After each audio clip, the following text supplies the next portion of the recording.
Stoke-on-Trent overnight, just about to go and find out what it's like when he takes his dog out. Hopefully you're watching this before you've taken the dog out. Pete, morning to you. And Charlotte, horrible weather in the Isle of Man, very cold, extremely windy, hasn't stopped for the last 24 hours. We've got more details on your holiday weather, your half-time weather to come. Also here on the show, you don't want to miss this. Gavin will have knives on fire thrown at him. Because he's auditioning for a very bizarre job at the Circus of Horrors.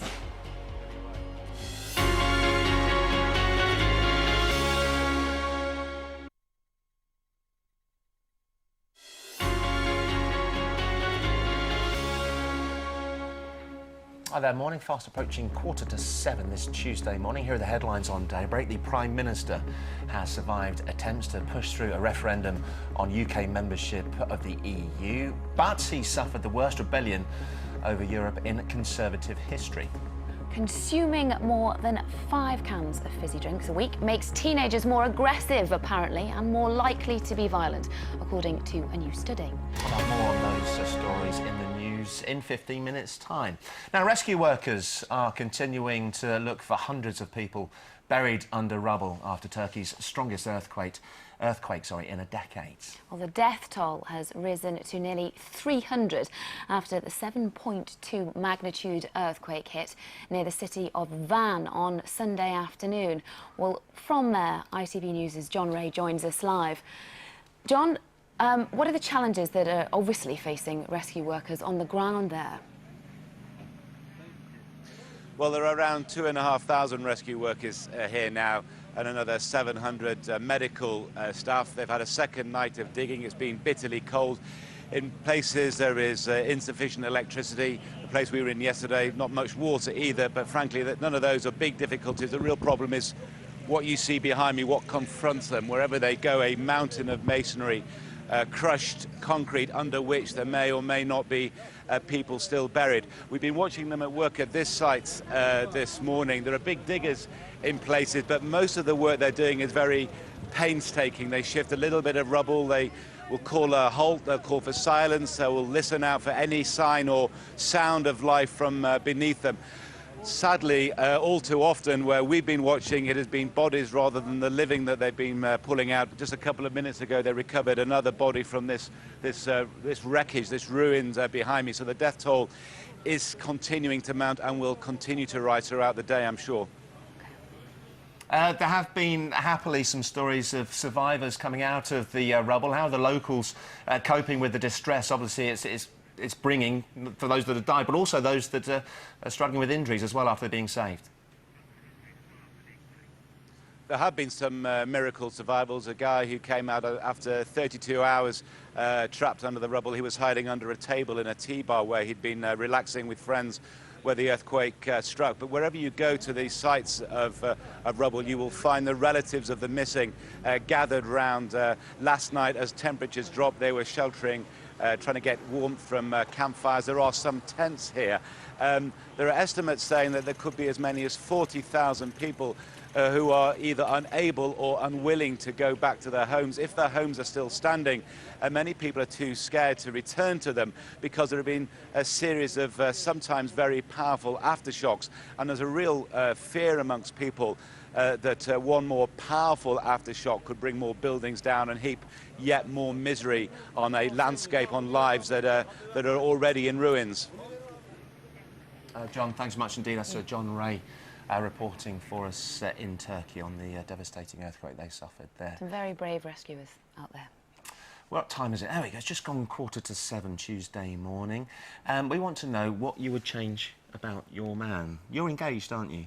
I am, relatively newly Anything engaged. you'd like to change about your man before you marry him? No, of course not. Of course not. At this stage, no. I'll get something Earlier out of that on, later obviously, to get to this stage, maybe. Why are we asking this? Well, according to a new survey, here are the top 10 things women would change about their men. Number 10. Bottom of the list. Cleanse and moisturise. Simple. Number 9, get rid of his beard, moustache. Oh, no, keep that, keep that. Improving hygiene. Why is it on me, as if, like, these are things that I need to improve? Because you're the man, you're clean Just shaven. a general one, improving hygiene. Plucking eyebrows. More aftershave. Better shoe choice. Nose and ear hair issues. Right. Better Hairstyle. hairstyle, shaving habits, and of course, most importantly, the dress sense. Why is that most important? Because it's instant impression, isn't it? It's all about dress sense. It's all, yeah. it's You all women are episode. picky. Of course. What would you change about your man at home, ladies, if anything? If you're over 18, text us on 67890. That costs you 25p, plus your standard network charge, of course. Yeah, or you can email us at daybreak@itv.com or go to our Facebook page, and you can also keep in touch with us via Twitter. The address for that is @Daybreak. Get your comments to us, though, before 8 o'clock this morning. So some are quite general then, as in, like, Yeah. basic hygiene, for instance. Others, eyebrows. You're going to ask Getting me them to be plucked quite right. picky now, aren't you, about what I'd... Well, I think it's a very open Change. subject matter, isn't it, obviously? Yeah. What about would you change about your lady? That's happily not the question we're asking. I know, this but you've morning. got to flip reverse it. You've got to have a go too. You've got to be know. critical. When there's a survey done on that, we'll cover it here on Daybreak. In the All right, meantime, all right. It's all about the men it's what today. the women will change about their And what men. we change about them. Anyway, no matter how desperate you were for work, here's a job you'd probably think twice about applying for. Yeah, the creator of the Circus of Horrors show has advertised for a knife thrower's assistant to take part in their upcoming tour. We had just one man to send to cover this story and maybe get a new job for himself. Gavin, morning. Nervous? Very much so, Dan. You know why? Because I think I've met my match today. How you doing, you all right? I'm here at the Circus of Horrors at the Pleasure Beach, Blackpool, to witness some of this. It's professional knife throwing, and whatever you do, not try this at home. These guys are the pros.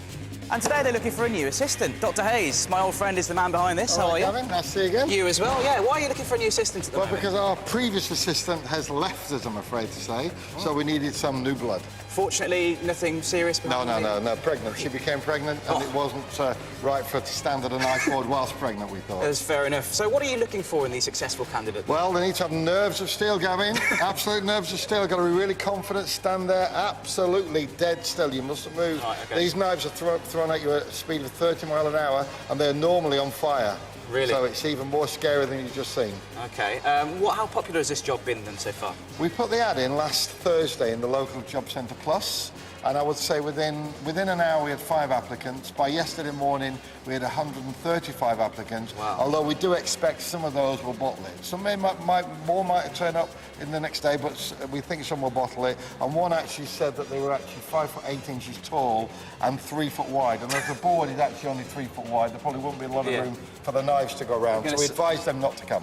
Doesn't look like the biggest board, does it? No, it's the perfect size though, and it looks fantastic. Kirsten Tina looks great stood on there as well. I think I'm a bit taller than her there, so I might have a few problems. I'm sure you'll be fine, Gavin. I'm sure you'll be fine. Well, as I just mentioned, the pleasure in many people's sort of mornings is going to get much better because it's going to be me having a go on that knife board in a bit. So I'm going to get some training from Dr. Hayes in a few moments' time. So at 7:55, it's going to be me on that board having knives thrown at me. Oh, wish me luck.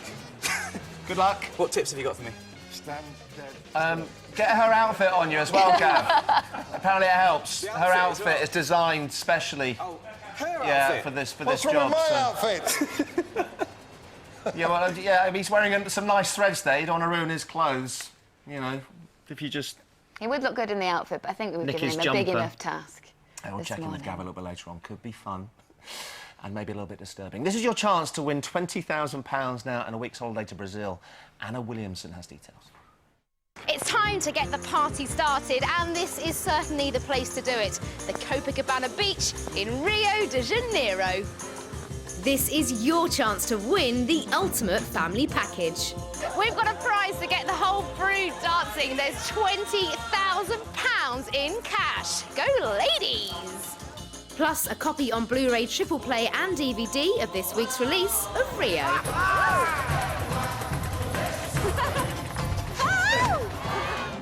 And to keep your loved ones happy, there's a holiday for 4 of you to Rio, where you'll be staying here at the Copacabana Palace Hotel, overlooking that world-famous beach. So, for your chance to win the £20,000 of the holiday to Rio and the movie, here's the question. Sombrero and Panama are both types of what? A. Hat. B. Coat. C. Shoe. Call 090 49 59 6000. Calls cost no more than £1.03 from BT landlines. Calls from other networks may be higher and from mobiles considerably more. Text your answer A, B or C to 64499. Text costs £1 plus one standard network rate message. Or enter for free at itv.com. Entrants must be 18 or over. Lines close at midday on Friday the 28th of October, and entries made after this time won't be counted but may still be charged. And good luck. Yeah, good luck. Steve's here now with some showbiz news. Kelly's walked off the X Factor Yeah, on A1. just having a read of the paper here. This is the Sun today, front page. Kelly, I'm off. Furious star jets back to the US. Sounds like she's kind of left the show, but she hasn't. She's gone back to the States, apparently. I don't know what for. Could be for business. But does give the Sun inside. They go, Destiny's childish. Because Kelly's flounced off to the US in the strop. They say it's over her fight with Talisa more than Louis over the events that happened over the weekend. But things with these, you never know. You never know really whether she just had a trip planned to go back anyway for anything. So we don't know the truth, but apparently she's just disappeared. I hope the girls that she's meant to be looking after, at least on the phone. Skype. They could Skype their performances to each other and do it that way. I went to the Q Awards yesterday. Now, these are good because they kind of take place a little bit earlier in the daytime, but it does mean that you see lots of rock stars boozing it up in the daytime, and that tends to be what happens. Come about 4 or 5 p.m, the pubs around the Q Awards, you don't really want to be there, or maybe you do if you're a photographer for one of the papers. But I went down there to speak to them and to see who won. Have a little look at this, see if any of your favourites picked up an award. The Q Awards are well known for being a boozy affair. It's also the awards ceremony that can get you a very good score at Scrabble. Favourite word beginning with Q? I went into the crowd. Quest. Good choice. Anyway, loads of people did rock up the red carpet, although sadly not the big winner Adele, who won Best Female and Best Song, but she was too poorly to be there because she has a sore throat. Aww. Not to worry though, some Irish fellas did turn up to pick up a prize for Greatest Act of the last 25 years. And Queen were given a big pat on the back by being entered into the Q Hall of Fame for having really big hair. It's just like there's all these really young bands that come and they have a really rock and roll time. Do you kind of feel like the guy watching over them now? I'm just happy to be a part of it, really. Elsewhere, Tiny Temper picked up Best Male, Jessie J won Best Video, Ed Sheeran won Best Breakthrough, and Noel Gallagher won the Q Icon Award, although he was still much happier about Man City thrashing Man United over the weekend. Hey, listen, good weekend for you, wasn't it, you were saying? #1 album, plus City stuff United. Yeah. What was more satisfying? City stuff in United, I've got to say. Oh, Gary Barlow took time out from the X Factor to pick up the Q Classic Songwriter Award. And last but not least, there was Coldplay, winners of the Best Act in the World today, but also winners of the award for noticing which reporter on the red carpet had been up the longest. Have you been up since like 3 a.m? I have. Does it show? Well, I don't want to be rude, but a little. See? There's some sympathy, finally, from one of these rock stars out there. He's a loving, caring man, isn't he? Absolutely. There's some great pictures today in the paper of their shoes. They just because their new image is just like paint-splattered shoes, and as Gordon Smart in The Sun says, he looks like a decorator. But he did say he had better shoes than Bono. It was a bit of fun. They all know each other, don't they, all these rock stars? So it was good to see them all in one place. One person who wasn't there, sadly, you never know, maybe in a few years' time, Justin Bieber. But good news for you Bieber fans out there, he's going to be switching on the Westfield Christmas lights on the 7th of November. Now, that's both Westfields in London. He's going to, I think, helicopter between both of them. There's one in the east and one in the west. He's going to do both of them and sing some of his songs because he has a Christmas album out, Under the Mistletoe. So Christmas officially begins on November the 7th. And also, we have Will Young special for you today. Will Young's kind of gone to the dogs in the nicest possible way. This is the video for his new single, Come On, where Will appears to be at Crufts. It's fantastic. Have we had that dog on the show? Possibly. We've That's had no way to speak of Will Young. We've had a couple of dancing dogs. Yeah, we did indeed. I think that is the one, isn't it? I don't know. Oh, there you go. Oh, well, yeah, she's put her hand up. Yeah, that's me. You recognise the world. That's a paw. I love that song, by the way. Absolutely brilliant. Yeah, it's a great video. video. Watch it all the way through. You can see it online, actually. And finally for you, Keira Knightley. Here she was last night for the London Film Festival at the premiere of her new movie. It's called A Dangerous Method. It's all about psychoanalysis. It's a David Cronenberg film, so it should be fantastic. But Keira, looking lovely down there, and there's a bit of the film if you fancy a bit of that. It's very serious, also a bit rude in places. I was trying to seek for the right word, but it is quite saucy. But she said it's The most fun she's ever had working on a film. Well, there you go. There you go. Got the wrong job. Should be an actor. According to the papers, of According course. to the papers. Before we go, I need to ask you this. We have Rhys Ifans or Ifans on the show later. Which is the... How do we say his last name according to our I showbiz? said Rhys Ifans. Ifans. We'll have to ask the man Good. himself, I think. Well, Probably wrong. Steve says Ifans. If it isn't... Right. Probably the other one. yeah. Well, these text messages keep on coming in about weather all over the UK this morning. Right, hi Daybreak. I'm on a ship 200 miles northeast of Aberdeen. The weather right now is 10-metre seas, 30-knot winds, but we're sitting comfortably. Regards, Dave. How are they getting to watch us on a ship 200 miles off the coast of Aberdeen? A bit like that. Ah. They're actually holding it very good. Gillian Newkey says, nice day for surfing today. Blooming wet yesterday. Ronnie Robert Lowe, thanks for the laugh this morning. One day of rain, it hits the headline news. Lol. Try living in the west of Scotland. Oh, bless. Keep your little mini weather reports coming in to us. In the meantime, here's a proper, lovely weather report from Lucy. I wondered where you were going. I don't know. As always, talking myself into a cul-de-sac. I thought you were going to say I'm big and heavy and horrible. No! Well, the weather isn't very good. It is big, bad and horrible. Blustery winds, outbreaks of rain, but things getting slowly better. Daybreak weather, sponsored by Nestlé Cereals. Proudly waving the banner for whole grain. Yes, well, some places in the southwest saw around about half a month's rain in around a day yesterday. That's a copious amount of rain in a very short space of time, and that rain worked its way northwards and eastwards overnight to affect many areas. It's now sitting its way across eastern coastal counties, extending from the near continent through the northeast of England into central and southern Scotland. Here, a drenching first thing with strong gusty winds topping around 40 miles an hour, so thoroughly unpleasant initially. And then for the rest of us, a little drier with breaks in the cloud, a little calmer with this clump of showery wet weather just tickling coasts of the west initially. Through the course of the morning, staying very wet and windy through the north and the east, through much of Scotland, eastern coastal counties of England. Here, a drenching through much of the morning rush hour, lots of surface water and spray on the roads, the strongest winds for the coast and the hilltops up here. To the west of Scotland, Northern Ireland, showery outbreaks of rain will be on and off. And then for the rest of us, well, a little drier, a little better, but sunshine will tend to be limited by the cloud. There'll be a few showers rolling in as well. Through the course of the afternoon, staying very wet and windy through northern and eastern Scotland, particularly through the borders and the Grampians.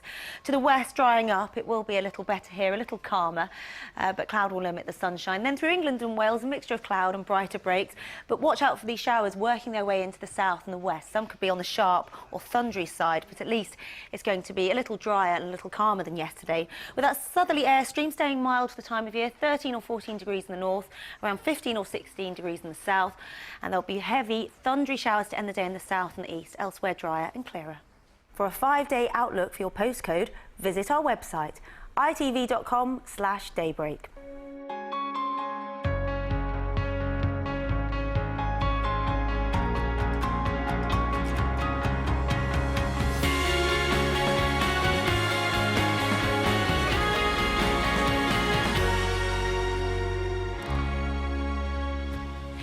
It's 7 o'clock. Hi there, welcome along to Daybreak on Tuesday the 25th of October. Today's big story, a blow for David Cameron. He suffered his party's worst rebellion over Europe last night as 79 of his MPs voted against the government. Although the proposal for a referendum on EU membership was defeated, critics say his authority has been seriously damaged. Steve's got the entertainment news for us. Yes, it's get well soon to Robin Gibb. He had to cancel a public appearance yesterday. He's on the front page of some of the papers today as fears grow over his rather gaunt-looking appearance there. We'll have the details on the problems that Robin's going through in just a second. Lucy has your weather for you. Well, a disappointing start to half-term week. It's been windy and wet, but things getting better today. Drier, calmer and a little brighter. The full forecast in the next half hour. All that's to come, and in the next hour, addicted to fizzy drinks. Why teens who consume just 5 cans a week are more prone to bad behaviour. Actress Tina Malone is with us this morning. She'll be chatting about the season finale of Shameless, the secrets behind her dramatic weight loss and how life is imitating art. And our Collectorholics series continues today. We're at the home of, guess Two Cliff Richard fans. Morning. Good morning, ladies. Cliff Richard chat show. Yeah, look at all that memorabilia. Meeting them to find out more later. 7:15, what's happening where you are? First, it's time for a news update from Cordelia. Thanks, Lucy. Good morning. The Prime Minister has survived attempts to push through a referendum on UK membership of the EU, but he suffered the worst rebellion over Europe in Conservative history. 79 Tory MPs defied him by voting in favour of a referendum. Our political editor, Sue Jameson, is at Downing Street this morning. Sue. Yes, good morning. Downing Street itself very much in the pink this morning, supporting Breast Cancer Awareness Month. The Prime Minister himself rather more black and blue after a definite political bruising by many of those who rebelled against him. The numbers were pretty high. Downing Street was hoping for fewer than that, but also showed that David Cameron's personal intervention didn't actually do much to persuade many to vote the other way. The ayes to the right, 111. The noes to the left, 483. It was a very hollow victory. On paper, the numbers were fine, a majority of 372 against a referendum on Europe, but it came at a price, with 79 Tory MPs defying the whip and 2 MPs resigning their ministerial aid jobs to do so. It showed a deep split in the party the Prime Minister never wanted to expose so publicly. I'm loyal. I think Cameron's doing an amazing job, but if I've been wandering around my constituency for 7 years saying that we should have a referendum on the EU, it's very difficult for me then, when I have the chance to vote on it, not to vote in favour. I mean, I was elected on a clear manifesto that said we are in Europe, we want to stay in Europe, but we want to make sure that we're not run by Europe. And in the manifesto that I stood on, like all Conservative MPs, it did not say that we should have a referendum. All of which gave the opposition ammunition, with Ed Miliband asking how the Prime Minister could win the argument over Europe if he couldn't persuade his own MPs. But the Prime Minister, who insists he does want to renegotiate in Europe, will be having to get over any disappointment very quickly. Tomorrow, he'll attend a critical summit on the euro in Brussels. And I don't suppose he's looking forward to that any more than he did the vote in the Commons. He's had very frank discussions with President Sarkozy over Britain's role, and I don't think we're going to see any lessening of that tension. Thanks very much, Sue. Thousands of people have spent the night in sub-zero temperatures in eastern Turkey as rescue teams continue their search for survivors of Sunday's earthquake. The death toll stands at almost 300 now, with 1,300 people injured. Ousted Libyan leader Muammar Gaddafi will be buried today in an undisclosed grave in the desert. The National Transitional Council say they want to defuse the row over his corpse, which has been on show in a cold store. There were unconfirmed sightings last night of Gaddafi's son, Saif al-Islam, close to the country's borders with Niger and Algeria. Now, parts of north-east England are on flood alert this morning after high winds and torrential rain battered large parts of the country overnight. A police officer in Ireland is missing after reportedly being swept away. Our correspondent Greg Eastle is in Scarborough in North Yorkshire.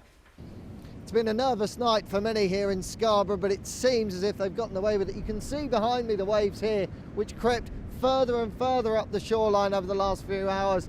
The prospect, the fear that they would burst through and hit many of the businesses behind and threaten them with a foot or two of water. In the end, no, that didn't happen. Around the country, though, various other problems. In Pembrokeshire, farmers' fields underwater. Down in Torquay, the water did make landfall.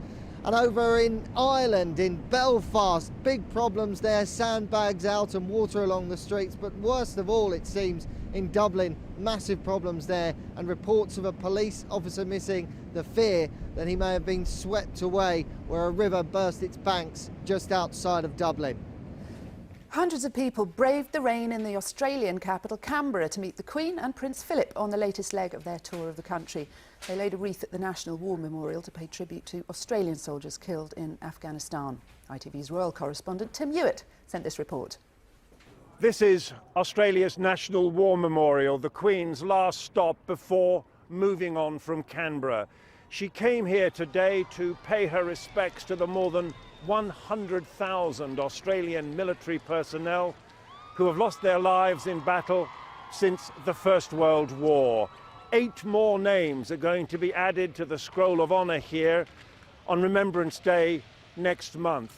8 soldiers who've lost their lives in the last year in Afghanistan, where 29 Australian soldiers in all have been killed, and 2 of those serving there have been awarded the Victoria Cross. Well, the Queen is now on her way first to Melbourne and then to Perth, where she will take part in the Commonwealth Heads of Government Conference. On the agenda there, of course, rules of succession to the British throne.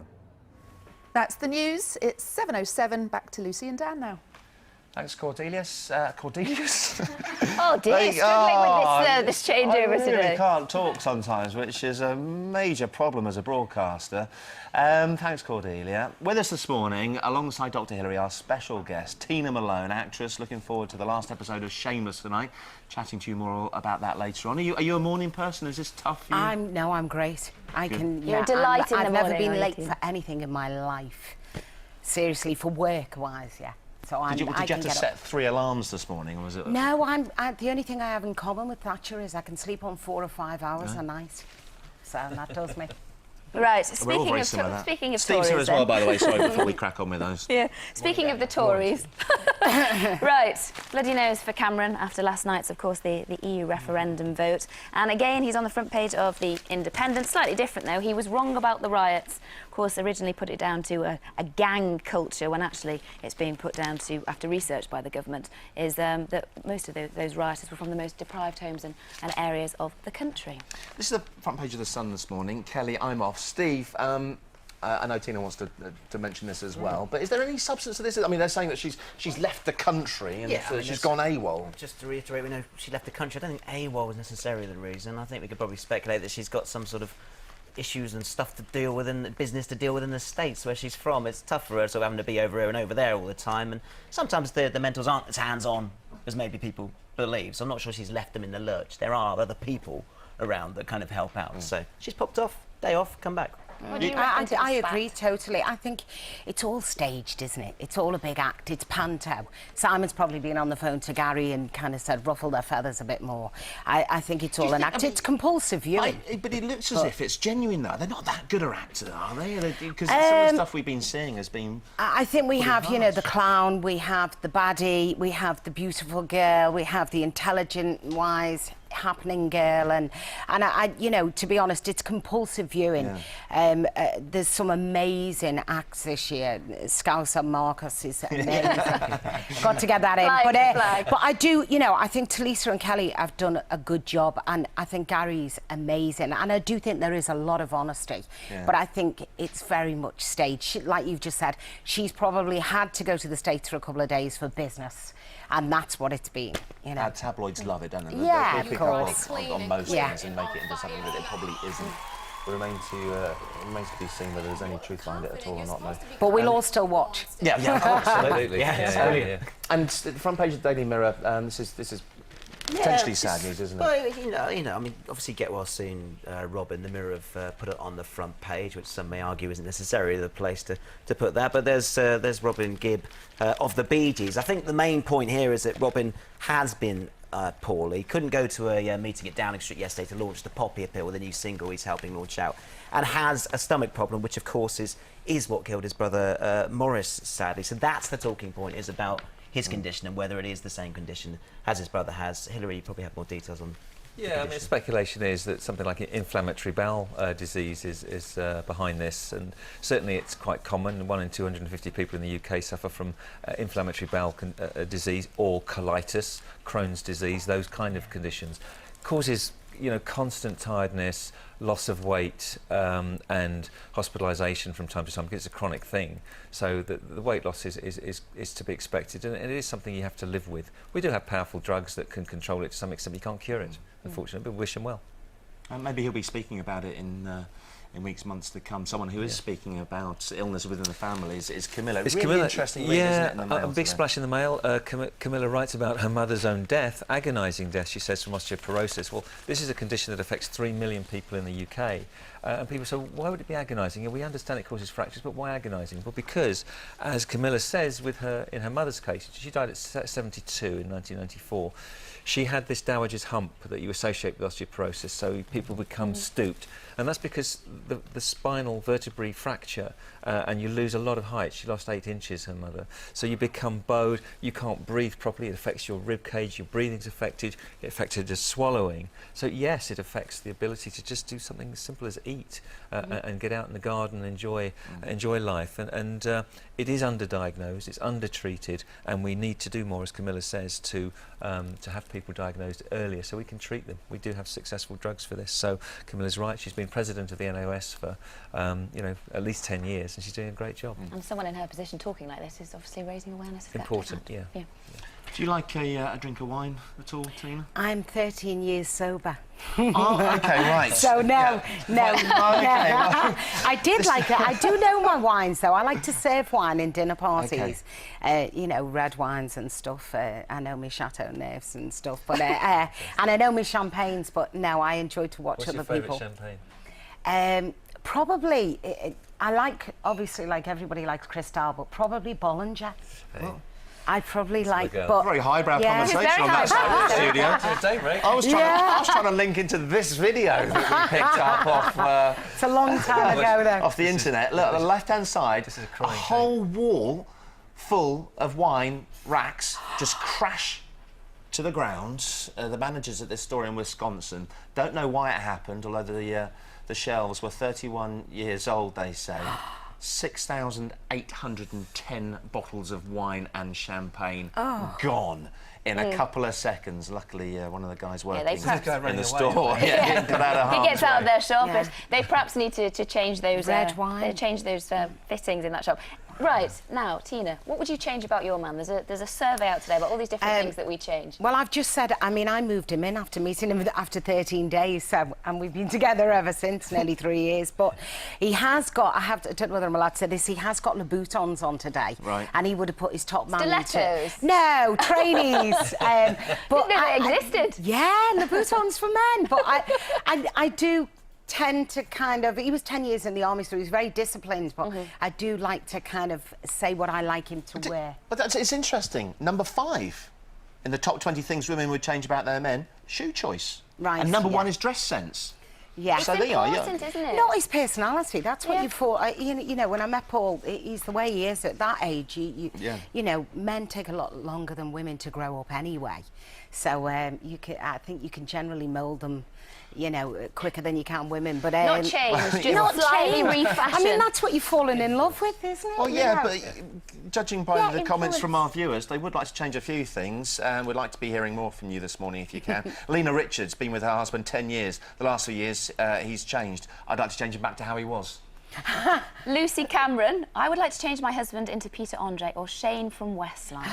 Not much to ask. Whereas Tracy Hume would change her husband for Adrian Chiles. Why, Tracy, is the question that springs to mind. Keep your messages coming in. You can text us 67890. They cost you 25p, plus a standard network charge. You have to be over 18 to send those in. You can email us, of course, at daybreak@itv.com or go to our Facebook page, and you can also keep in touch with us via Twitter. That address is @Daybreak. Get your comments in, though, before 8 this morning. What would you change about your man? We'll talk more about that, and your man himself, actually, a little bit later on. For now, Tina, thanks very much indeed. Guys, we'll see you later. Thanks. Still to come here on Daybreak. Addicted to fizzy drinks, why teens who consume just 5 cans a week are more prone to bad behaviour. Hillary's got his take on that as well. That's coming up shortly. But let's find out now what's happening where you are this morning.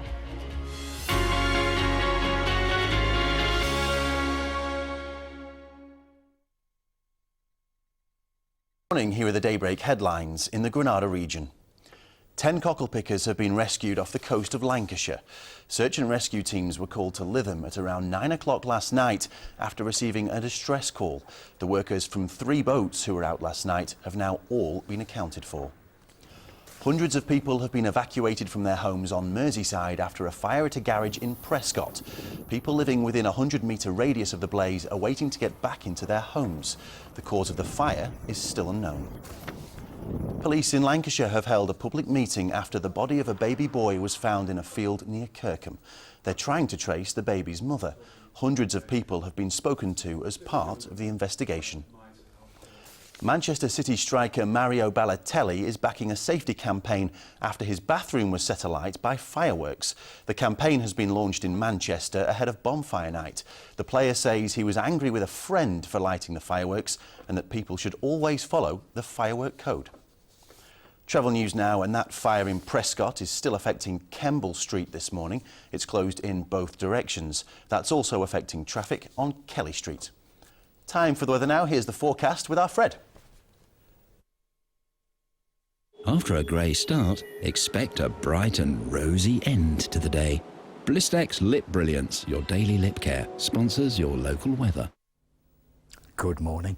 It's been a wet night, if you heard the rain falling down, but things are going to improve. What's going to happen is this band of rain is going to gradually move out of the way. It's tracking in a northeasterly direction, so it should brighten up nicely. By lunchtime, I think we'll all see some sunshine. Might just be an odd shower, but look at those temperatures. Rather mild, don't you think? Oh, yes. Well, that's the latest from us in the Granada newsroom. I'll be back in around about an hour's time. First, though, it's back to Dan and Lucy in the Daybreak studio.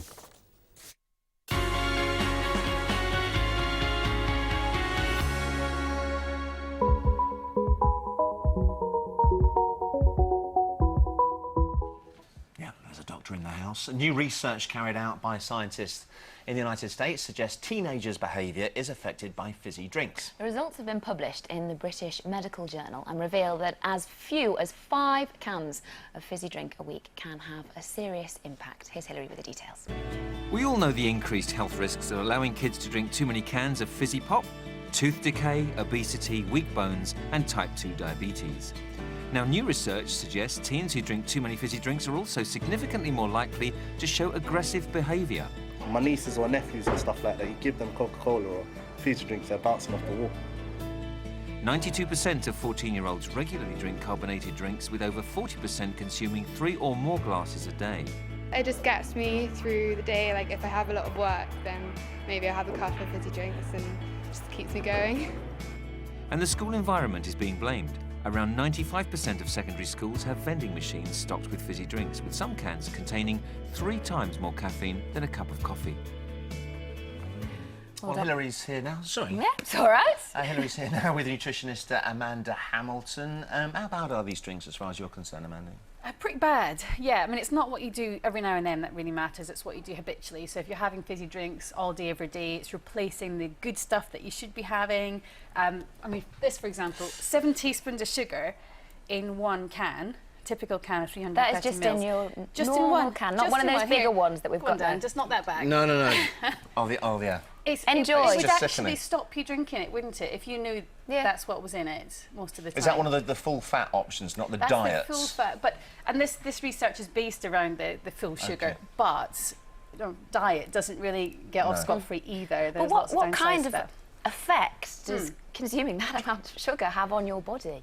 Well, it's body and it's brain and it's mood. It's pretty much everything. It's partly the nutritional picture, if you like. If you're having lots of that fizzy drinks, then you're not having the good stuff, as I said. So it's robbing your body of all the good nutrients. The story before with Camilla was about osteoporosis.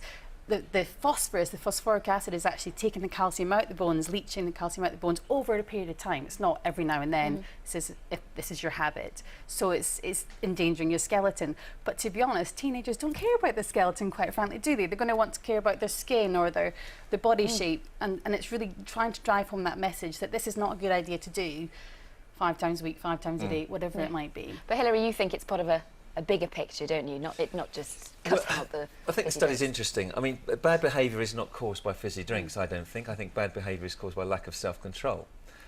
Does this contribute? Possibly.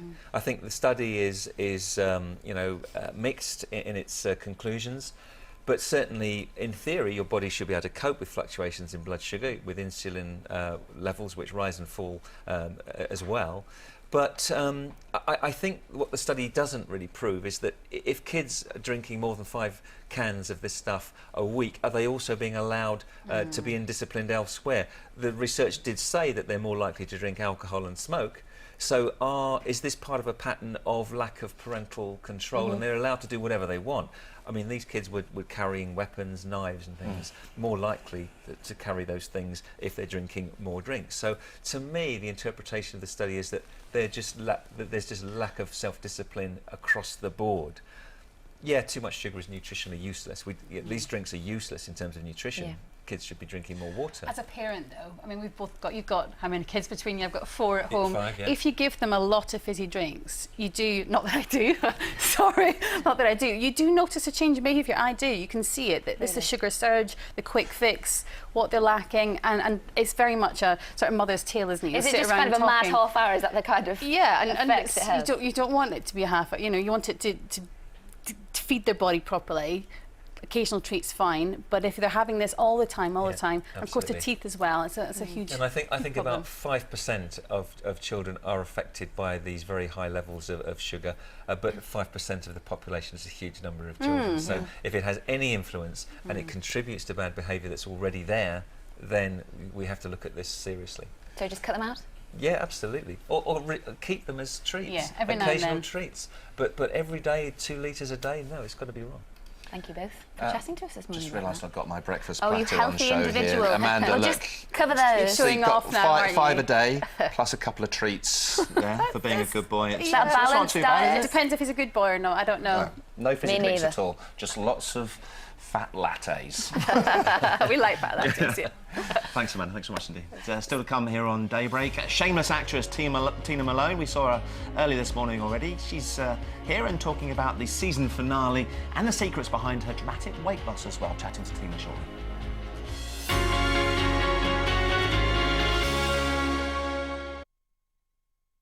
Why does it always rain on me?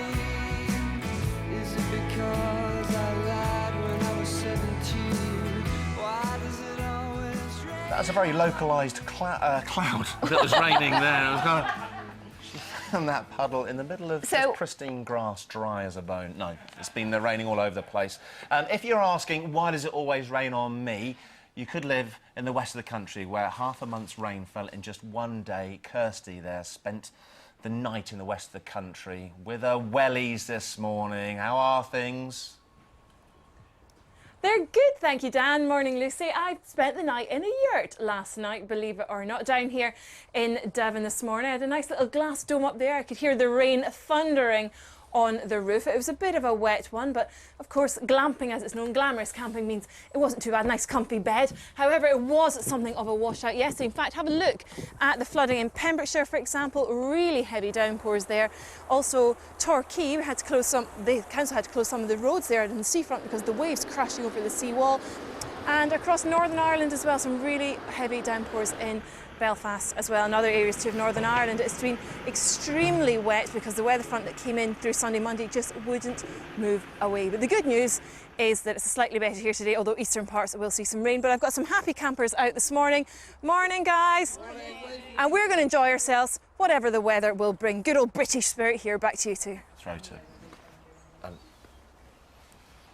Thanks so much indeed, Kirsty. Check in with you and those hardy campers, those British holiday makers. They're doing well, doing us proud in this weather. In whatever weather, bless them. Let's get the latest weather from Lucy here in the studio.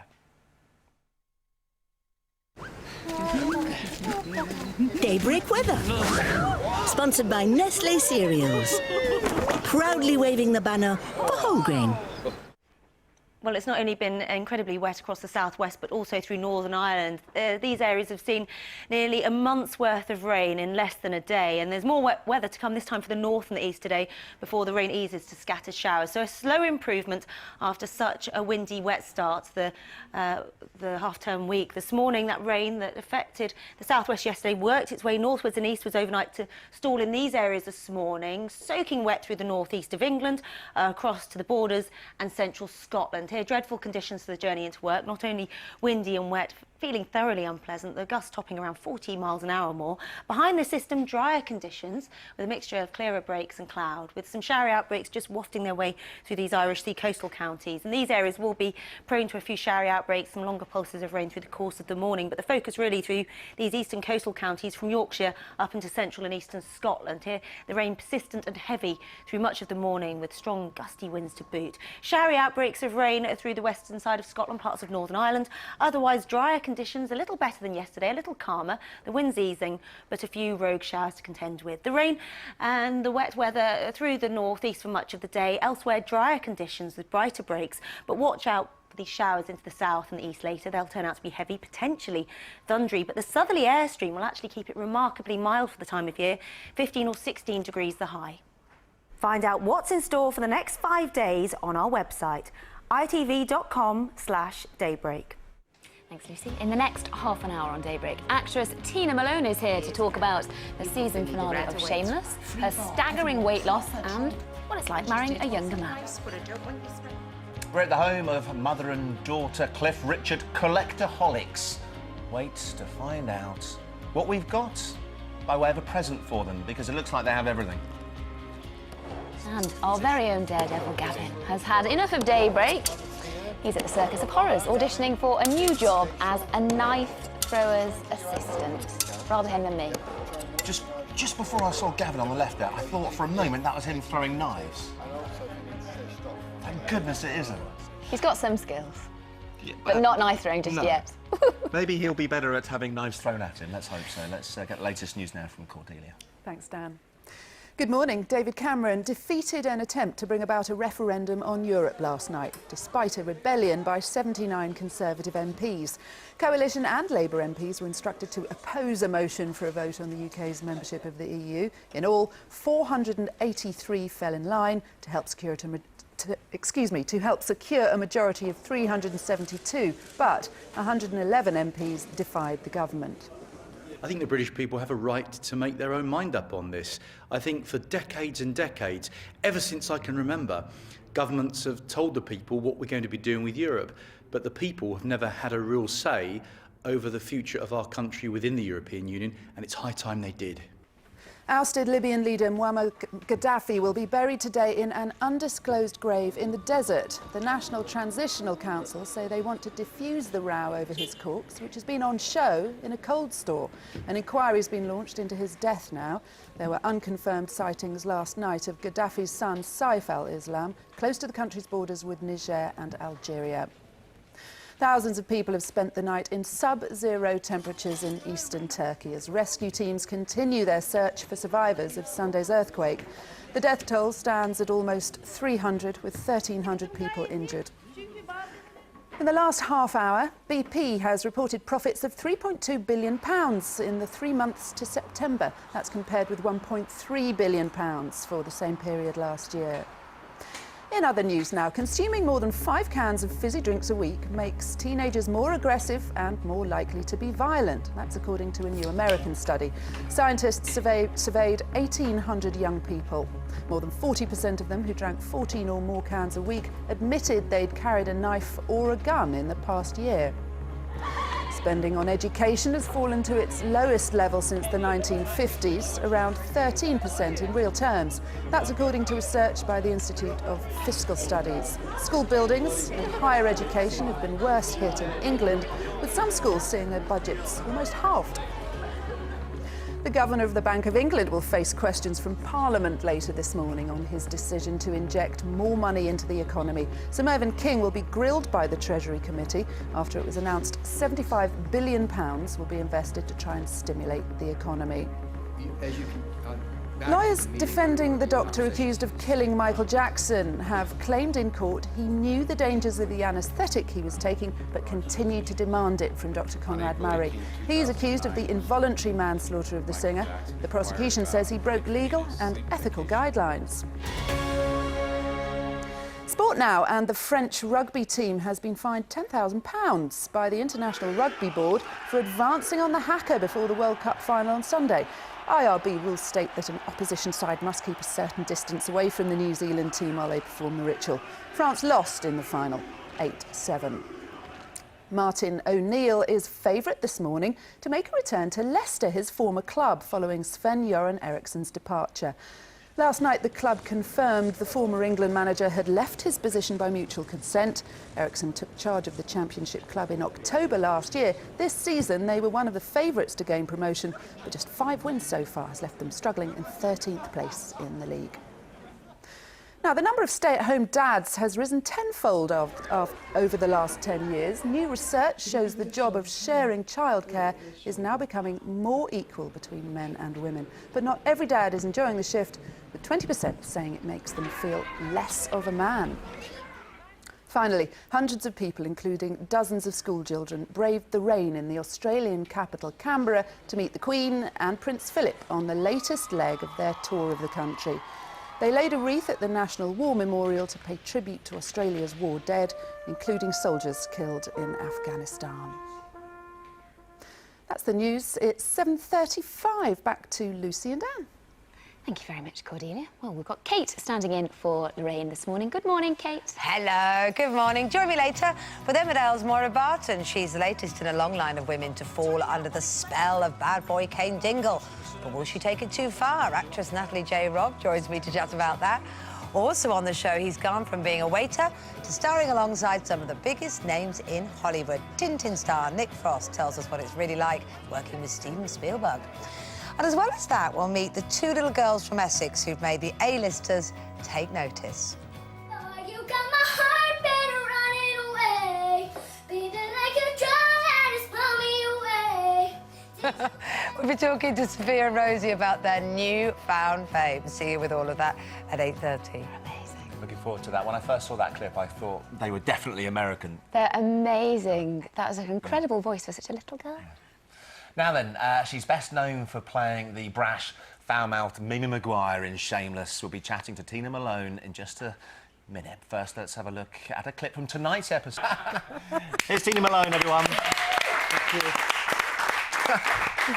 Another classic line. I'm surprised you found a clip where I'm not actually swearing. Yeah. You're not like that in real life, are you? No, I'm so far removed from Mimi. And you know, I suppose it's a testament to your ability as an actor that people actually think you are quite frightening and you know, quite as big and bold as... I'm opinionated, but I'm not as loud. You can tell you're feisty, Tina. But she's been a big part of your life, obviously, for what is it, 7 years. Yeah. We're actually still filming every day at the moment, the new series, Series 9, which goes out in January.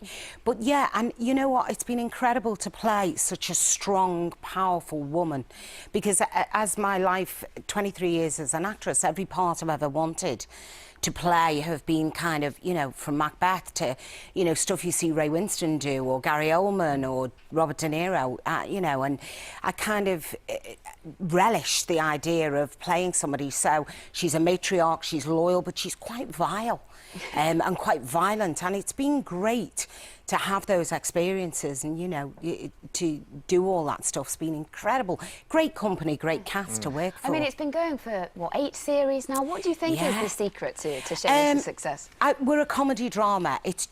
We are essentially a drama. It's Jacobean. I mean, you know, you can't go wrong with a Paul Abbott. You know, if you look at everything from state to play to clocking off, he's a genius. The guy is a genius. And I think it works because we have a great crew. I know everybody says that, but our makeup, wardrobe, crew are phenomenal. They work incredible hours. And we work hard. We all genuinely care. And the scripts are amazing, amazing. You were saying off air, actually, that Mimi gets sort of written more, perhaps, by the writers than other characters. It must be a real thrill for you to have the confidence in you and the character by the writer. Yeah, it's still incredibly, after 7, 8 years, to be... I'm still privileged and flattered that the writers still continue to... You know, you pick up scripts and go, where did they find this stuff from? But, you know, for them to still be writing such kind of witty, intelligent stories and subplots, it's just brilliant. Now, Tina, you were telling us before that you don't often watch back episodes, but more recently, because you've lost such a huge amount of weight, you actually like I do. I watching like that's what you seeing the used to look bones. like? Well, the episode tonight, which is the end of this series, I see the bones here, and I love that. I've lost 7 stone 9 pounds with the gastric band. I hold my hands up and admit, but I feel very different. Obviously, you know, with my life with my husband and you know, everything health-wise, physically, mentally, emotionally, socially, every way, and that's been the hospital group. I've looked after me for 2 years, from my teeth to my body. I've still got 20 pounds to go, and then a lot of operations. You mentioned husband there. You're marrying a younger man in the show tonight. Yes. This is life imitating art. Well, he's 16, but my real husband, Paul, is 29, and we were together 13 days and moved in, and we've had one night apart, and that was the night before we got married. And we've been married 16 months, and he's just incredibly loving and cares and encourages me to physically and mentally get better in every way, you know. You recommend a younger man then? Oh gosh, more stamina. Doesn't sound like there's very much you change about him anyway, that's for sure. Lovely to meet you. Thanks so much indeed. Yeah, can I just say I'm doing Panto? Oh, gosh, I'm yeah, playing the sorry. Wicked Queen in Panto in Liverpool, Jane Joseph's production great. of Snow White. You're used to vile roles anyway. playing Yeah, that the way. Wicked Queen. Good luck with that. Thanks very much indeed. Thank you. Still to come here on the show, Reese Efans joins us after 8 o'clock. First, they're probably Cliff Richard's biggest fans. We'll be meeting mother and daughter, Cliff Collectaholics, as we continue our series on Collectaholics after the break.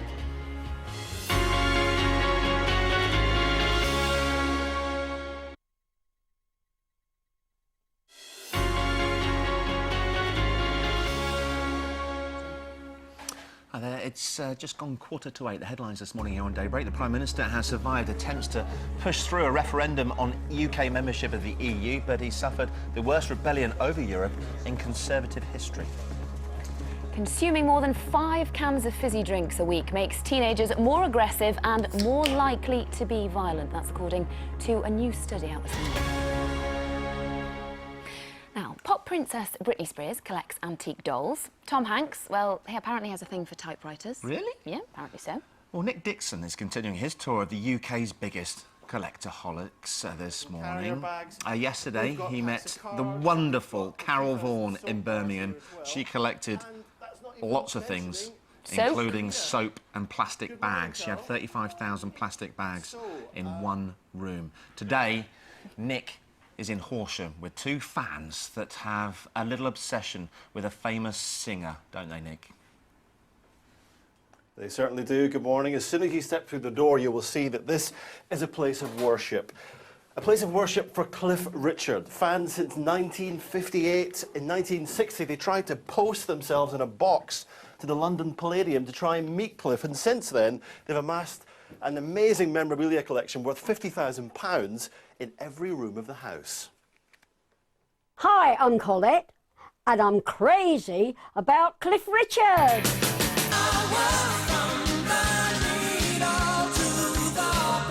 This is my Cliff cupboard. It's pretty full. Cliff takes pride of place on my bed, my bedside cabinet, and my dressing table. Mum's the same as me, ardent Cliff fan. I wouldn't say that I was addicted, or Colette, to Cliff. We just enjoy everything about him, that's all. To me, he's the ultimate. Yeah, there's not many things I haven't got, and if I haven't got it, then I want it. Hey! Woo! Hey! Much excitement in the house this morning because, well, not just because they have a Cliff Richard road sign in their collection, but because it's Cliff in concert tonight in London. And of course, you'll be counting the minutes, the seconds even today. We certainly are. We're raring to go to get in our seats. Good stuff. You've got some amazing things in your collection, even Cliff's clothes, ripped off his back, I'd imagine. And this is the highlight of the collection here.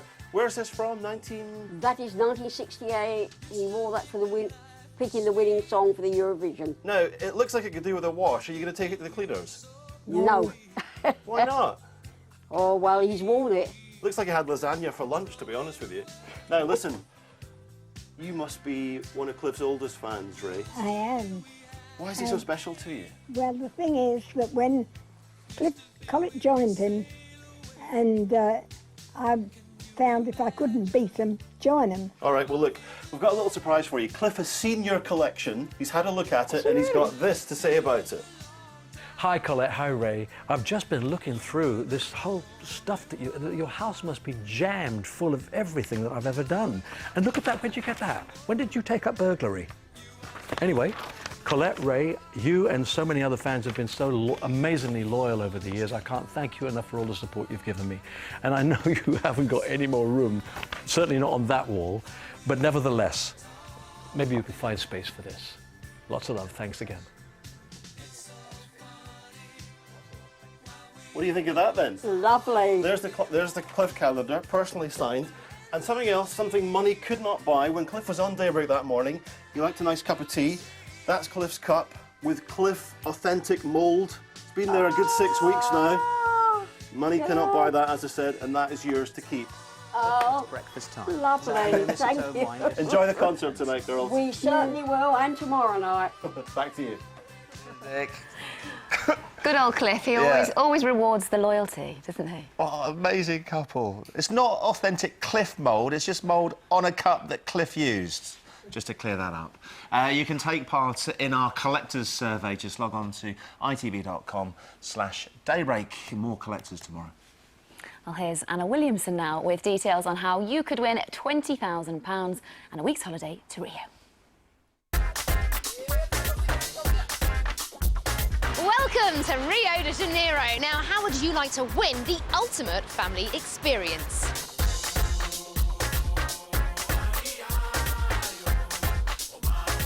There's £20,000 in cash. That'll certainly keep you all very happy. Plus, a copy on Blu-ray, triple play and DVD of this week's release of Rio. And you'll also get to experience Rio for yourselves and enjoy all the sights the city has to offer, like this, a trip to the top of Sugarloaf Mountain. The holiday is for up to 4 of you, and you'll be staying at the luxurious Copacabana Palace Hotel. So for your chance to win the cash, movie and the holiday, here's the question. Sombrero and Panama are both types of what? A. Hat. B. Coat. C. Shoe. Call 090 49 59 6000. Calls cost no more than £1.03 from BT landlines. Calls from other networks may be higher and from mobiles considerably more. Text your answer A, B or C to 64499. Text costs £1 plus one standard network rate message. Or enter for free at itv.com. Entrants must be 18 or over. Lines close at midday on Friday the 28th of October, and entries made after this time won't be counted but may still be charged. And good luck. Yeah, all the best. Still to come on Daybreak, the knives are out for Gavin. He's in the firing line this morning as he auditions for an unusual job. Oh dear.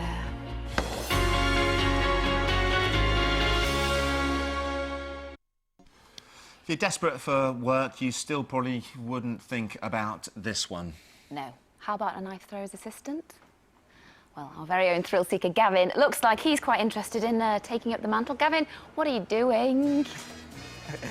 Morning, guys. Yes, welcome to a job that is literally on the cutting edge of show business. I'm here at the Pleasure Beach, Blackpool, for the Circus of Horrors, where I'm auditioning to be a knife thrower's assistant. In a few moments' time, it's going to be me on that board over there. Dr. Hayes has been putting me through my some tips and some advice this morning. What's any last-minute things you can tell me? Keep your eyes open, look straight at the camera, don't worry. Yeah. Just keep nice and still. If you're at all nervous, feel like fainting or anything... Feel my heartbeat? Yeah, that should be all right. If you're at all nervous, just say stop. Okay. We'll stop, don't worry. OK, I've got to say, these guys are pros. They've been doing it for years. Do not try this at home. Psycho Sean is going to do the honours. Let's go. OK. Appropriately named. Okay. Good luck. OK. Where do I stand? If you just lean back on the board. Yeah. OK, right, like this, yeah? Yep. Keep your arms right in tight if you can, OK? Like that. OK, cool. OK. Put your legs together, please. Legs together, cool. OK. Can you go let's see if we do this in bear. Cool, let's go. OK. Any math things? No. Okay. In fact, think.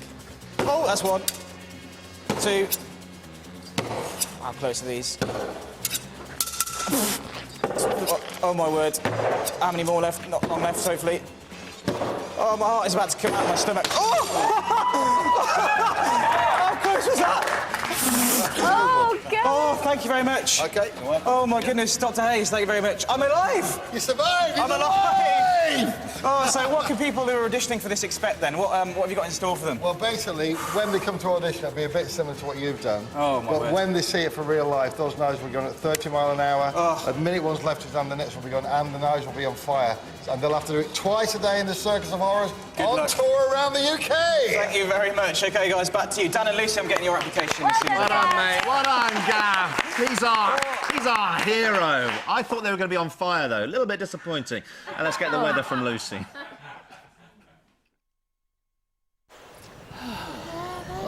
Daybreak weather. Sponsored by Nestlé Cereals. Proudly waving the banner for whole grain. Well, after such a wet start to the new week, things do get just a little better today. The rain will be easing to be replaced by calmer conditions and a scattering of showers. A good deal of rain plagued much of the southwest yesterday and parts of Northern Ireland. These zones saw nearly half a month's worth of rain in a very short space of time, and that rain has now worked its way northwards and eastwards and is sitting through the far northeast of England, much of central and southern Scotland, here through the borders into central zones. Here, extremely windy and wet first thing for the commute into work. Dreadful conditions. The winds already topping 30 to 40 miles an hour in exposure. For the rest of us, a calmer start to the day, a drier start as well, with the showery outbreaks just hovering around western coastal counties first thing. But really the focus through these eastern zones initially up to central Scotland, here staying soaking wet through much of the morning, blustery and miserable conditions. To the west of the high ground of Scotland down to Northern Ireland, showery pulses of rain here, and then for the rest of us drier with a chance of some brighter breaks developing as the morning goes on, but also a few rogue showers. Through the northeast of Scotland into the borders, staying windy and wet for much of the day. For the west of Scotland, for much of Northern Ireland, it will be drying up, and then for England and Wales, a mixture of cloud and brighter breaks. But showers will be working their way into the south and the west, and some of these will turn out to be heavy and potentially thundery for the journey home from work. Despite all of this, with the southerly airstream staying mild for the time of year, temperatures up on what you'd expect for October, but watch out for those showers later. Find out what's in store for the next 5 days on our website, itv.com/daybreak.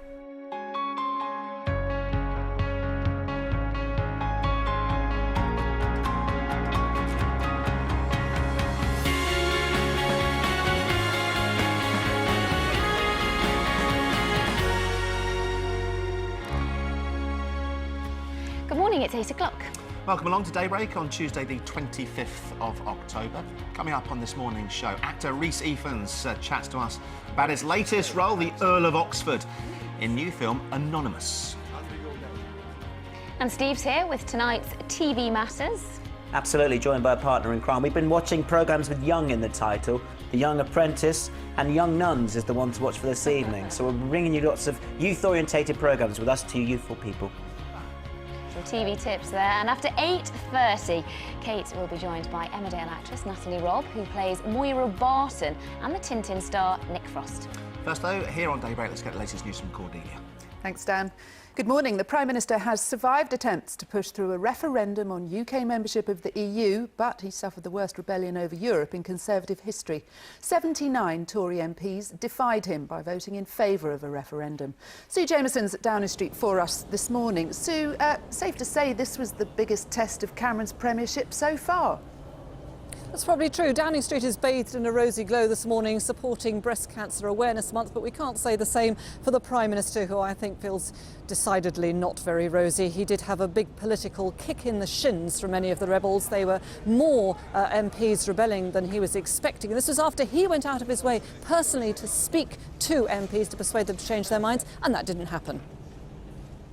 I'm loyal. I think Cameron's doing an amazing job. But if I've been wandering around my constituency for 7 years saying that we should have a referendum on the EU, it's very difficult for me then, when I have the chance to vote on it, not to vote in favour. But it was easier for those MPs, of course, who hadn't been elected on a Eurosceptic platform. I was elected on a clear manifesto that said we are in Europe, we want to stay in Europe, but we want to make sure that we're not run by Europe. And in the manifesto that I stood on, like all Conservative MPs, it did not say that we should have a referendum.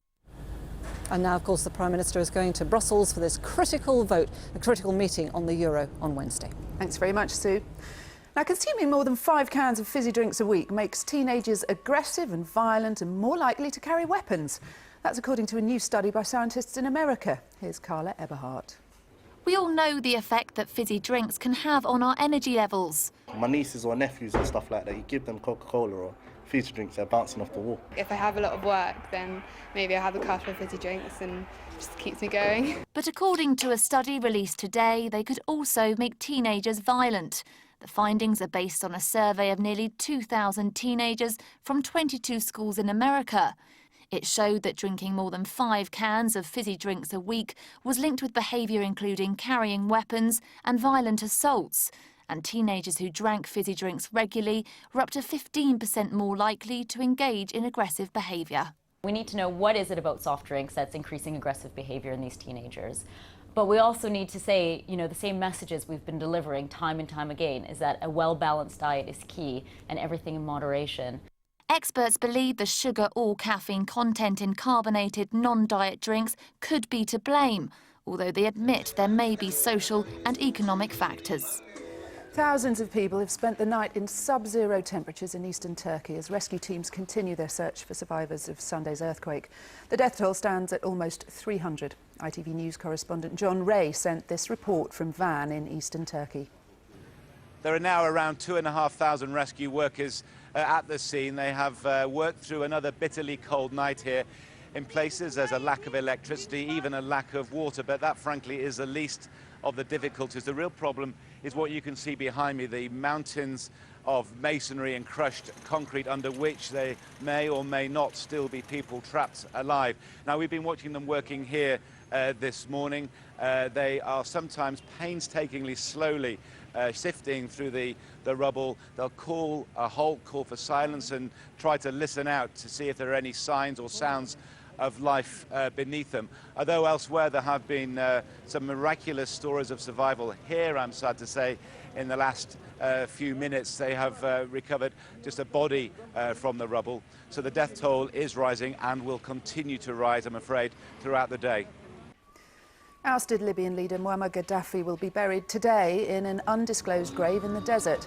Libya's new government says it'll investigate his death. There were unconfirmed sightings last night of Gaddafi's son, Saif al-Islam, close to the country's borders with Niger and Algeria.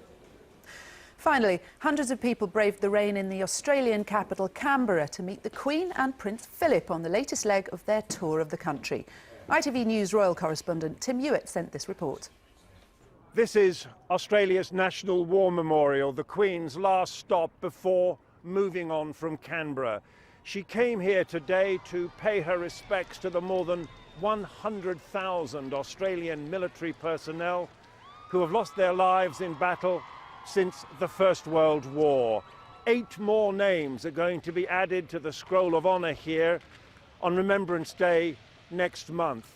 8 soldiers who've lost their lives in the last year in Afghanistan, where 29 Australian soldiers in all have been killed, and 2 of those serving there have been awarded the Victoria Cross. Well, the Queen is now on her way, first to Melbourne and then to Perth, where she will take part in the Commonwealth Heads of Government Conference. On the agenda there, of course, rules of succession to the British throne. That's the news. It's 6 minutes past 8. Back to Dan and Lucy. Thank you, Cordelia. Our special guest this morning is one of the country's favourite actors and a man of many faces. Here's just a few of them. Reese Evans, everyone. You've done a lot of different stuff, haven't you? Yeah. Do you look back at that with pride? Just how varied it's been already in the career? I was just shocked by how kind of young I looked and fresh and awake as opposed to this morning. You look fine. I was going to say beautiful then for some reason. Yeah, well, there you go. Oh, beautiful, there it is. When you see those, though, you see the different characters. I mean, do actors have a favourite character that they've played in the past? Do you have a favourite bit that you've done? Well, you know, I kind of like the kooky, comedic ones. You know, your favourite character is the one you're doing at the moment, you know. And for you, latest project is Anonymous, which is about Shakespeare's plays, or who was Shakespeare. The story has it that it wasn't actually Shakespeare himself, and you play the man that the movie purports to be the one responsible for writing all those plays. It's quite a posh role for you. Again, it's very different. It's another face for you. I give good posh. Yeah. Classically trained. What was it? I mean, did that draw you to the role in some Yeah, it respect? did. Yeah, because I guess I'm to a wider audience. I'm known for skullduggery and what have you. So yeah, when I met Roland Emmerich, the director, it's a kind of hugely populated film in character terms, and William Shakespeare in our film is a kind of drunken, clumsy actor. Yeah, we had Rafe on the show last last week. Well, he's Nothing like that in real life. He's amazing in it. Yeah. He's just amazing. But I wanted to kind of stretch myself a bit and play a posh boy. Well, should we take a look at let's have a a clip? look at This my is posh. a clip of Reese being posh in Anonymous. Now, we had the pleasure of seeing it yesterday. Oh, did you? Yeah, we did. I We absolutely loved it. Both of us said this morning we absolutely loved it. How would you best explain it to the viewer then? Because it is about Shakespeare, but it's not about Shakespeare. Well, okay, right. If you're, there's probably a lot of kids today and young people who are about to go to school, many of them to have English lessons. And many of those English lessons will entail, some Shakespeare. There is no one will ever know, or no one knows to date, who exactly penned this beautiful body of work. There are many theories that William of Stratford-upon-Avon wrote them, Francis Bacon, Christopher Marlowe, the Queen herself, and a coven of writers. Who cares? The fact is that this amazing body of work was written, and we revisit these plays again and again and again. As we speak, there are actors learning lines for a plethora of plays. Do you quite like the idea that there's a bit of a conspiracy? Of course I do. Well, I think it's important, to create a bit of a stir, to put a spanner in the complete works. Lovely. Tell you what, you might not like early mornings, but you're short for early. Did you come up with that? Yes, I did. That's fantastic. I'm a poet myself. I do, because we don't know. It's important to ask the question. We owe it to whoever he, she, or they were. We owe it to them to ask the question, and I think this film does this. Yeah. Okay, there's this dusty old book in a library in Oxford or Cambridge that hasn't really been addressed. Everyone's assumed for years that it was this guy from Stratford, who it may be, but the body of evidence supporting that is very slim, to say the least. So what this film does is it picks it off the shelf, opens the book and goes, and it enables us to, revisit these plays, and I think what this film does, when you look at the scenes of the Globe, which is literally over there, yeah, it's just isn't down, it? just down the south bank. At the time, the theatre was a really dangerous place. That's why these theatres were burnt to the ground over and over again. As well. Yeah, and those scenes are they feel so live, and if this film inspires, young people or anyone to revisit Shakespeare or revisit the theatre, then it's done its job. And yeah, sorry, I just hope the film does for live theatre what Rocky did for boxing. But it's got everything in it. It's got sort of sex, lies, betrayal, intrigue, a really twist as well, which I enjoyed watching. It's a really good watch, even if you're not into that side. Yeah, of the you don't have to be an academic or a SWAT. No, you absolutely don't. It really changes I'm you. certainly not an academic or a SWAT, but I love a good story, and this is a brilliant political thriller, set in England, set in London, and you'll when you watch this film, you'll see London as it was 400 years ago. A dangerous place. We can't let you go very quickly without mentioning the next role, I believe, in Spider-Man, Lizards. Quite different. Yeah. You don't have that. You're a lizard, aren't you? No, yeah, but I'm. What's your special thing? My special effect is being 9 foot tall. I'm reptilian and. You got a long tongue. Well hung. Good. Is that a new thing for a superhero? Yeah, that's my superpower, yeah. So watch out. What a fabulous superpower. Yeah, one wonders how you kill people with that. The mind boggles. Thanks very much for coming in. Anonymous is out I think very soon. Very Friday, soon. Friday. Go and see it. Friday. If you're bored at school, if Shakespeare sounds humdrum and boring, and if you don't like your English teacher, Definitely go go to and the see cinema this. and, you know, become a professor of the iambic pentameter. Good advice, sound advice on half-term week. Thanks very much indeed. Cheers. Thank you. Thank you. In a moment, Steve will be back with TV Matters. First, here's your chance to win £20,000 and a week holiday to Rio. Anna Williamson has details. It's time to get the party started, and this is certainly the place to do it. The Copacabana Beach in Rio de Janeiro. This is your chance to win the ultimate family package.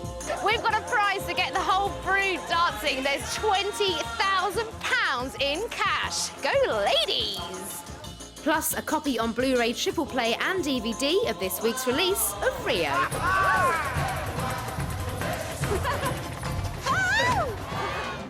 And to keep your loved ones happy, there's a holiday for 4 of you to Rio, where you'll be staying here at the Copacabana Palace Hotel, overlooking that world-famous beach. So, for your chance to win the £20,000 of the holiday to Rio and the movie, here's the question. Sombrero and Panama are both types of what? A. Hat. B. Coat. C. Shoe. Call 090 49 59 6000. Calls cost no more than £1 and 3p from BT landlines. Calls from other networks may be higher and from mobiles considerably more. Text your answer A, B or C to 64499. Text costs £1 plus 1 standard network rate message. Or enter for free at itv.com. Entrants must be 18 or over. Lines close at midday on Friday the 28th of October, and entries made after this time won't be counted but may still be charged. And good luck.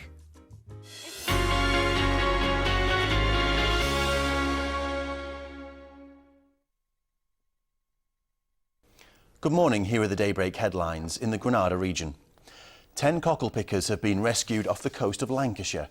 Search and rescue teams were called to Lytham at around 9 o'clock last night after receiving a distress call. The workers from 3 boats have now all been accounted for.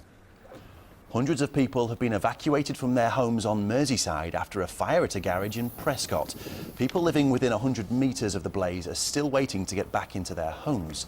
The cause of the fire is still unknown. Police in Lancashire have held a public meeting after the body of a baby boy was found in a field near Kirkham. They're trying to trace the baby's mother. Hundreds of people have been spoken to as part of the investigation. Manchester City striker Mario Balotelli is backing a safety campaign after his bathroom was set alight by fireworks. The campaign's been launched in Manchester ahead of bonfire night. The player says he was angry with a friend for lighting the fireworks and that people should always follow the firework code. Travel news, and that fire in Prescott is still affecting Kemble Street this morning. It's closed in both directions. That's also having a knock-on effect on traffic on Kelly Street. Time for the weather now. Here's Fred with the latest. After a grey start, expect a bright and rosy end to the day. Blistex Lip Brilliance, your daily lip care, sponsors your local weather. Good morning. It's been a wet night, if you heard the rain falling down, but things are going to improve. What's going to happen is this band of rain is going to gradually move out of the way. It's tracking in a northeasterly direction, so it should brighten up nicely. By lunchtime, I think we'll all see some sunshine. Might just be an odd shower, but look at those temperatures. Rather mild, don't you think? Oh, yes. Well, that's everything from the Granada newsroom so far this morning. We're back with our lunchtime bulletin just before 2 o'clock. Now, though, it's back to Dan and Lucy in the Daybreak studio.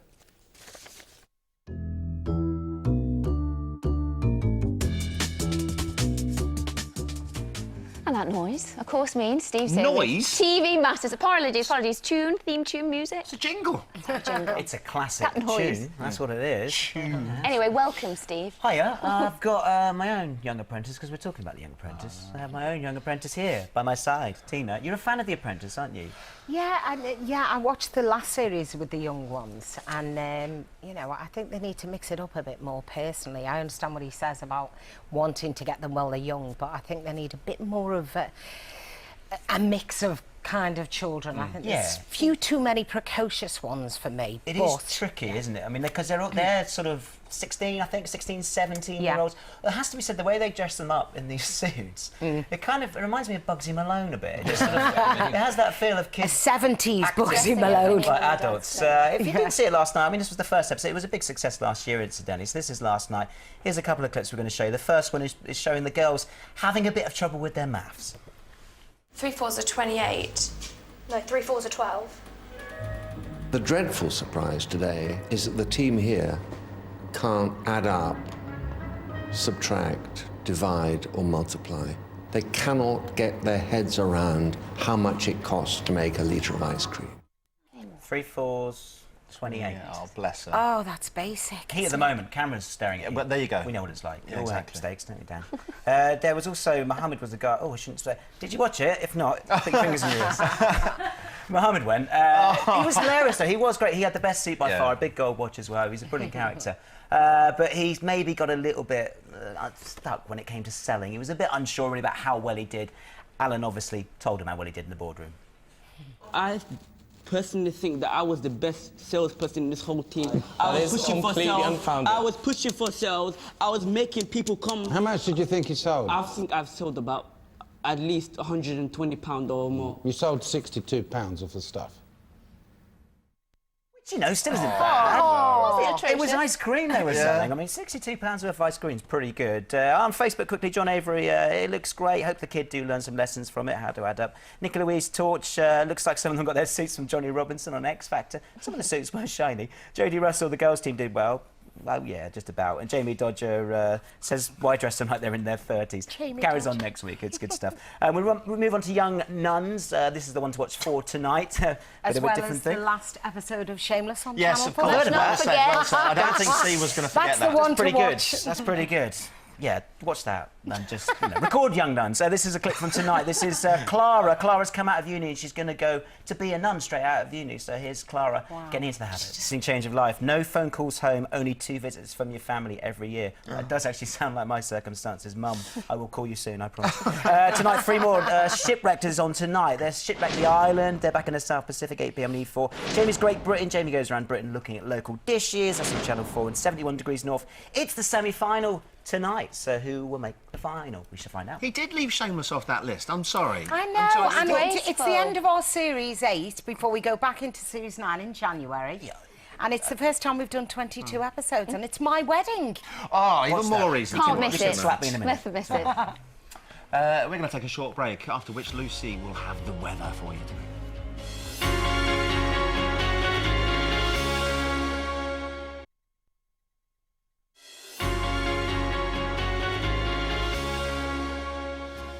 Hello there. Well, earlier, Gavin had a go at auditioning for the job as knife thrower's assistant. He did Here he really is. well.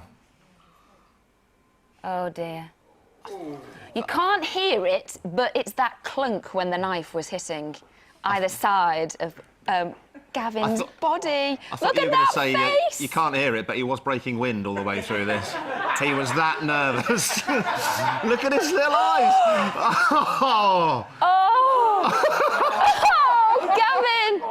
Gavin! Well done, Gav. Gav joins us live now. I don't know if you had a chance to see that back, mate, but your face was a picture.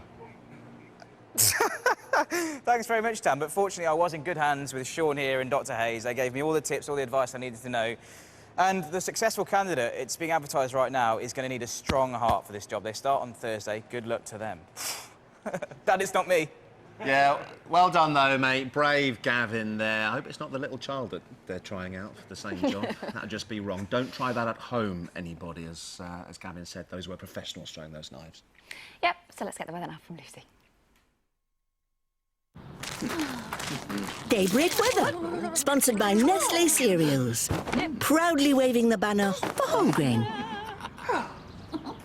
Well, after such a windy and in places wet start to the half-term week, a slight change today, a slight improvement. The rain that's affected much of the southwest and Northern Ireland in the last 24 hours has now worked its way northwards and eastwards and is now sitting through the far northeast of England through to central Scotland, this extending its way down to coastal areas of Norfolk and Suffolk. It's through the northeast we'll see the heaviest rain, the steadiest rain today, and here's strong gusty winds. The rest of us a little calmer, a little drier, with just a few showers to contend with around the south and the west. But really the main focus through the northeast, the opposite end of the country to yesterday. Here, windy and very wet all day. Awful conditions if you're having to travel. For the rest of Scotland, the far north of England and Northern Ireland, it will be a drier and slightly calmer day. Through England and Wales here too, mostly fine with breaks in the cloud and some sunshine, but watch out for these showers into the south and the west. Some of these could be sharp and thundery through the southeast later.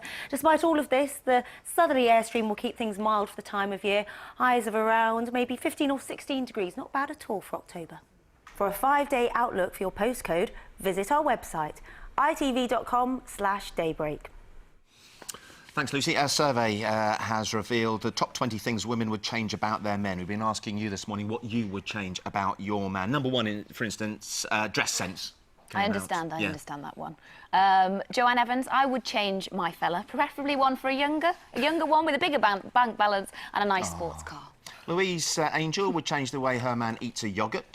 Stephanie Modrell change snoring. He sounds like a hippo. Jackie from West Lothian would make her man keep his front false teeth in. Easy for you to say then, with yours in. Okay, that was wasn't it?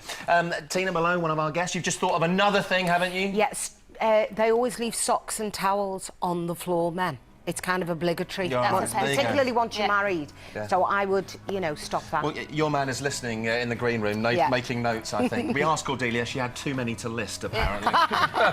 And, of course, you're on the telly tonight. Last episode, Shameless. My Big Wedding. Good. We'll look forward to it. Thanks very much. Bye-bye. Here's Kate Honoré. Thanks very much indeed. Good morning. Join me after break with Emmerdale's Maura Barton. Actress Natalie J. Robb reveals why she's bored of being the good girl. And find out why the stars are all talking about these two little girls from Essex. See you in a couple of minutes.